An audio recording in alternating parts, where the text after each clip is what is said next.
नमस्कार, मैं हूं दिव्या और आप देख रहे हैं आंखें न्यूज 24। आइए सबसे पहले नजर डालते हैं आज के मुख्य समाचारों पर।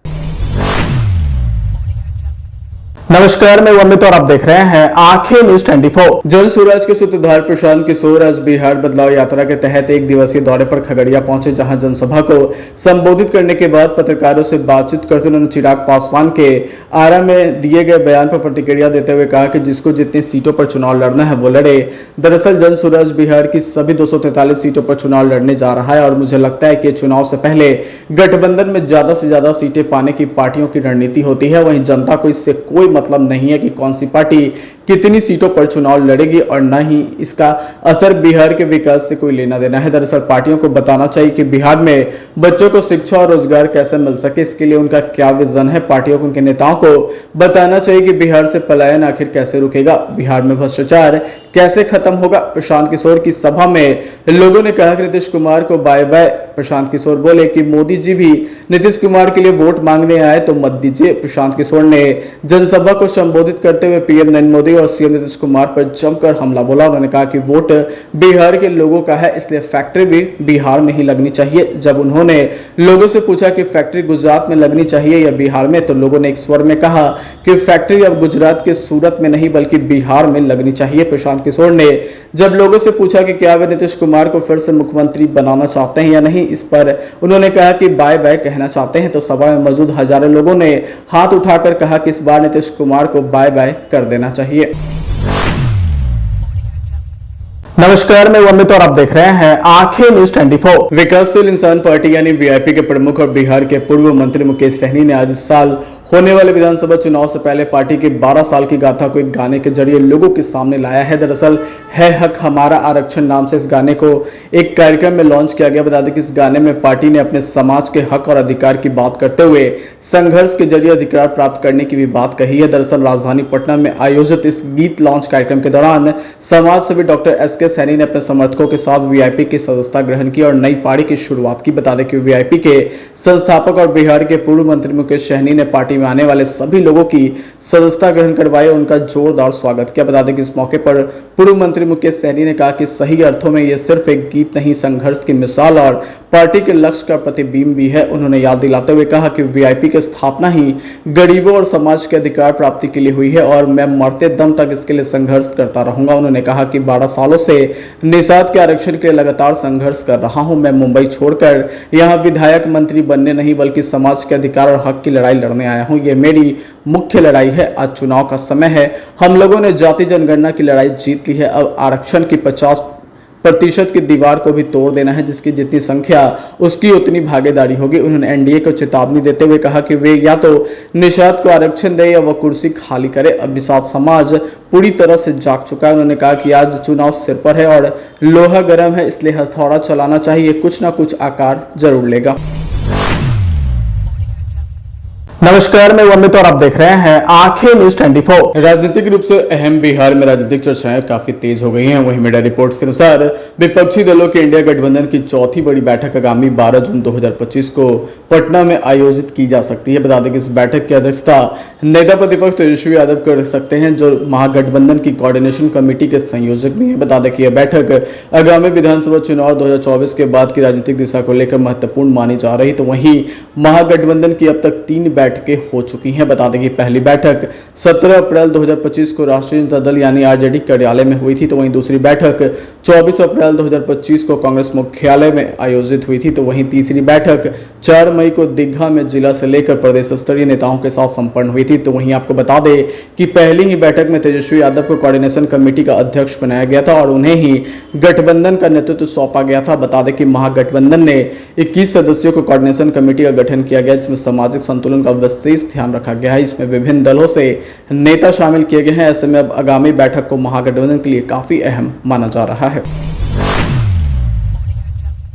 नमस्कार, मैं अमित और आप देख रहे हैं आंखें न्यूज 24। राज्यसभा सांसद मनोज झा ने प्रेस कॉन्फ्रेंस कर सरकार पर जमकर हमला बोला। उन्होंने कहा कि पहलगाम की घटना के बाद अचानक प्रधानमंत्री नरेंद्र मोदी को लगा कि जाति जनगणना होनी चाहिए, इसलिए उन्होंने हाँ बोला। उन्होंने कहा कि भाजपा का चेहरा आरक्षण विरोधी है, आरक्षण केवल भटकाने की कोशिश है। साथ ही उन्होंने आरोप लगाया कि जाति जनगणना में पिछड़ों और पिछड़ों की गणना होगी, उसमें उपजाति की गणना नहीं होगी। वहीं मनोज झा ने आगे कहा कि जातियों की अलग अलग गिनतियां होंगी, लेकिन उसके आंकड़ों को बताया नहीं जाएगा। ये बातें अमित शाह ने कहा है। वहीं ओबीसी और ईबीसी में कितनी जातियां, इसकी जानकारी केंद्र सरकार नहीं देगी। आइए आपको सुनवाते हैं और क्या कुछ आरोप लगा रहे हैं मनोज झा। अपने दल की ओर से बिहार ही नहीं, हिंदुस्तान भर के तमाम पिछड़ी, अत्यंत पिछड़ी जातियों की ओर से लोहिया जी और अम्बेडकर साहब को स्मरण करते हुए ये आगाह करते हैं कि जैसे जातिगत जनगणना करवाने की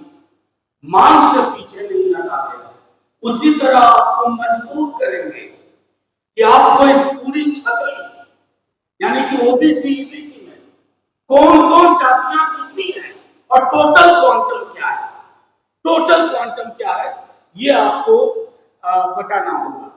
एक बहुत ही भोंडा आधारहीन तर्क आया सरकार की ओर से कि राज्य और केंद्र में लिस्ट में विसंगति होगी। हाँ होगी, वो बाकी समूहों पर भी लागू होता है। आपको सेंटर की लिस्ट तैयार करो, राज्य अपने हिसाब से उसमें से कल कर लेंगे, निकाल लेंगे।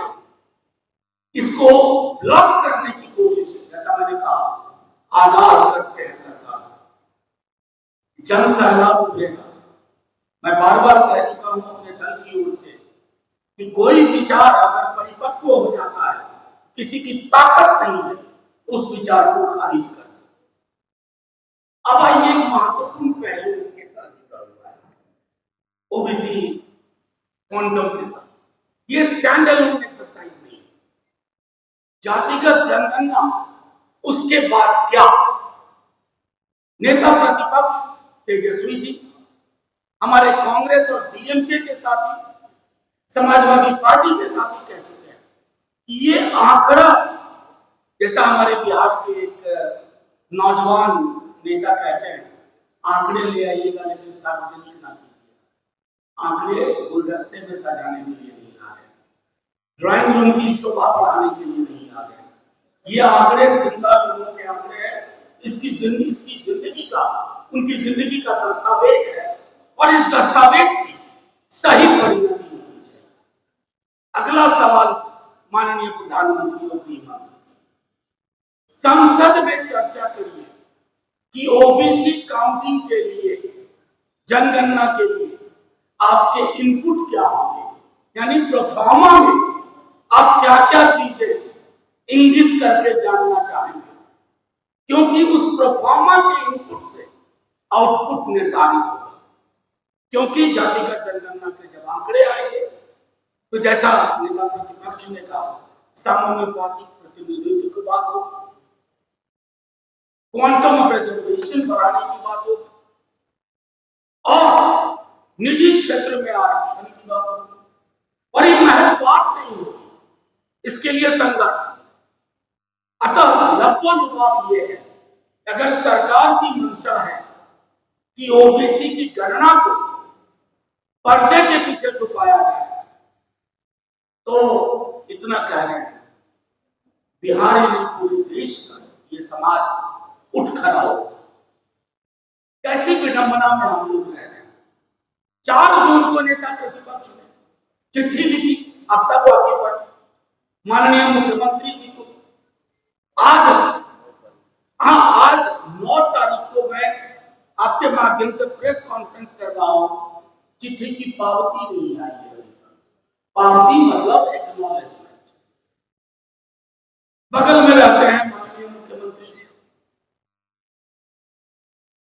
हमें तो डर है क्या मतलब चिट्ठी पहुंची, हमें चिंता है इस बात की। सूबे के, उनके पूर्व के डिप्टी सीएम और नेता प्रतिपक्ष।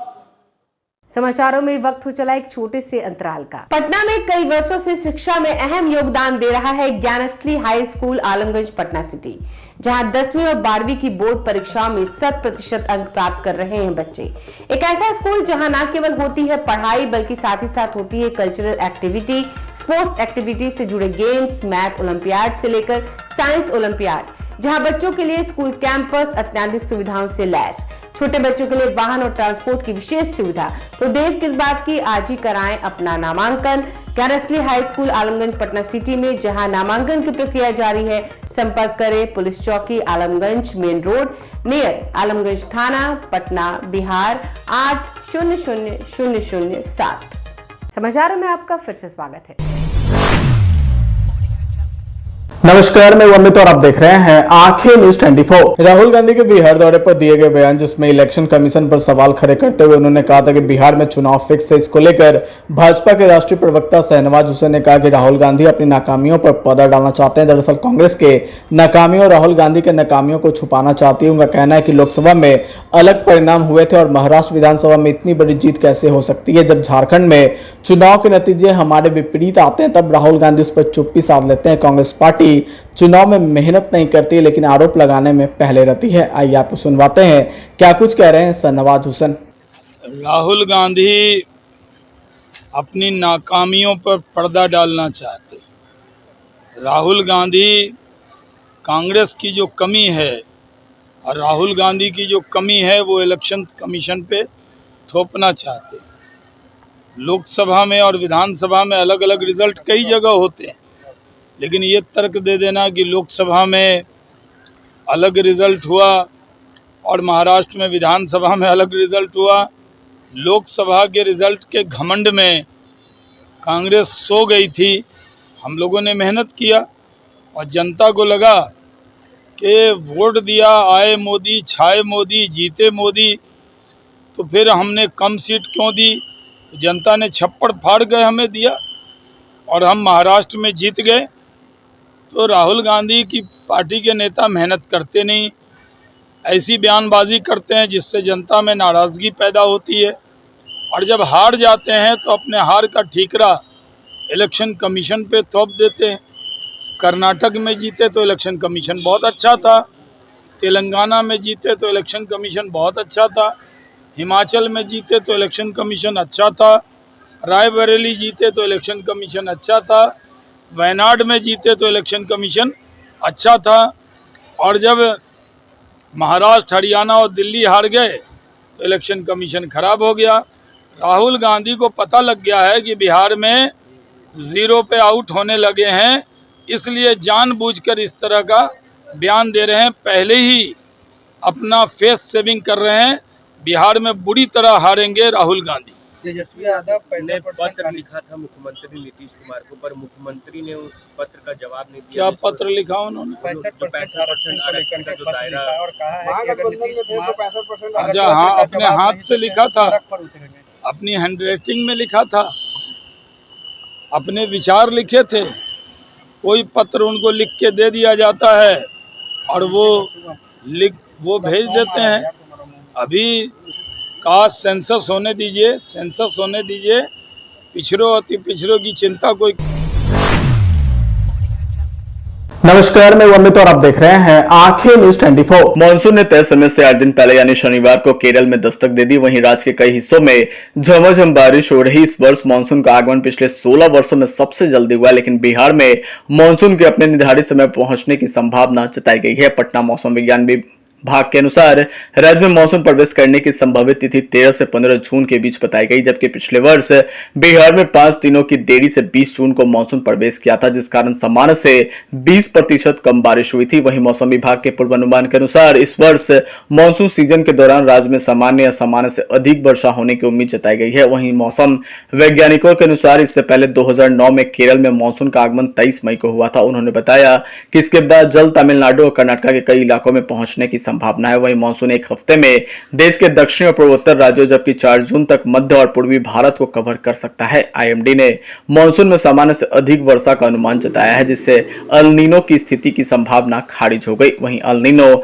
सामान्य से कम वर्षा से जुड़ा है। वहीं पिछले वर्ष बिहार में 5 दिनों की देरी से 20 जून को मानसून ने प्रवेश किया था। वहीं 2023 में मानसून समय से एक दिन पहले यानी 12 जून को ही प्रवेश कर गया था। इसके बाद भी सामान्य से 23% कम बारिश हुई थी, जबकि 2020 से 22 के बीच बिहार में मानसून 13 जून को प्रवेश किया था। वहीं बिहार में मानसून सीजन के दौरान सामान्य बारिश 992 मिलीमीटर हुई। वहीं 2021 के बाद से सामान्य से अधिक बारिश नहीं हुई। मानसून के जल्द आने की प्रमुख वजह अब अरब सागर और बंगाल की खाड़ी में नमी है। इससे समुद्र का तापमान ज्यादा रहा, जिससे मानसूनी हवाएं तेजी से सक्रिय हुई है। अगर आपने अभी तक हमारे चैनल को सब्सक्राइब नहीं किया है तो हमारे चैनल को जल्द से जल्द सब्सक्राइब करें, लाइक करें और शेयर करें।